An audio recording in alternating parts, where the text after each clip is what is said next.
सबसे अधिक क्वेश्चन जो है वो हिस्ट्री से होंगे। हिस्ट्री में भी मॉडर्न इंडियन हिस्ट्री से आपको क्वेश्चन पूछा जाएगा, जो कि ऑलरेडी आपके सिलेबस में है। तो मॉडर्न इंडियन हिस्ट्री को आपको देखना है, तो उसमें लगभग क्वेश्चन जो है वो पूछ सकता है आपसे 20 से लेकर 25, कई बार हो सकता है 30 भी होता है, बट मेरा अनुमान है कि 20 से 25 क्वेश्चन हिस्ट्री में पूछे जाएंगे।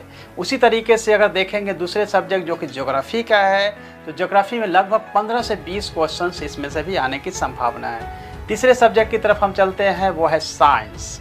साइंस में आपको ध्यान रखना है कि साइंस में जो मैक्सिमम क्वेश्चन होंगे वो होंगे बायोलॉजी के, उसके बाद थोड़े क्वेश्चन आपके केमिस्ट्री के, और सबसे कम क्वेश्चन जो है फिजिक्स के होंगे।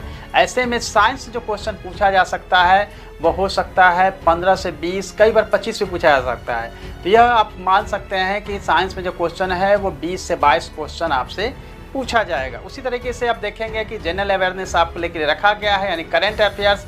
करेंट में क्वेश्चन जो है उसकी संख्या जो है 15 से 20 हो सकती है, और ख़ास तौर से आपको ध्यान रखना है कि करेंट में बिहार का बजट, बिहार के इकोनॉमिक सर्वे, इंडिया के बजट, इंडिया के इकोनॉमिक सर्वे, जितने भी अवार्ड्स हैं, जितने भी खेल हैं, करेंट्स घटनाएं जो है, मैथ एलिमेंट्री मैथ आपको कहा गया है। और एलिमेंट्री मैथ के लिए जो क्वेश्चंस हो सकते हैं उसकी संख्या लगभग जो है 15 से लेकर 20 क्वेश्चन तक हो सकती है मैथ का।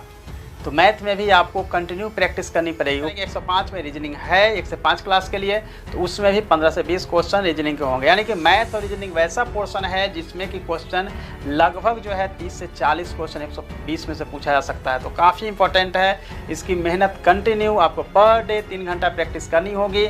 और आप लोगों के लिए इकोनॉमी की बात करेंगे, इकोनॉमिक्स में लगभग 8 से 10 क्वेश्चन, बहुत ज़्यादा क्वेश्चन इकोनॉमिक्स से नहीं पूछता है, 8 से 10 क्वेश्चन। वो भी क्वेश्चन जो है आपका मैक्सिमम जो होगा RBI, GDP, GNP से जुड़े हुए, इंपोर्ट एक्सपोर्ट से जुड़ा हुआ जो पोर्शन है उसी से पूछा जाएगा।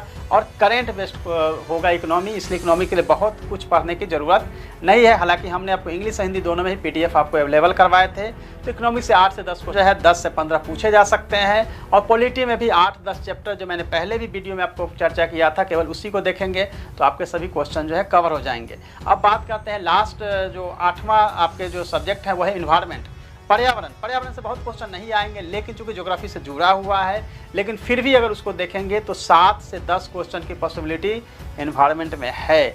यानी कि पर्यावरण से 7 से लेकर 10 क्वेश्चन तक पूछे जा सकते हैं। तो ये आपके सामने थे history, geography, science, current, math, reasoning, economy, environment and polity, जहाँ से क्वेश्चन पूछे जाएंगे। और आप लोगों को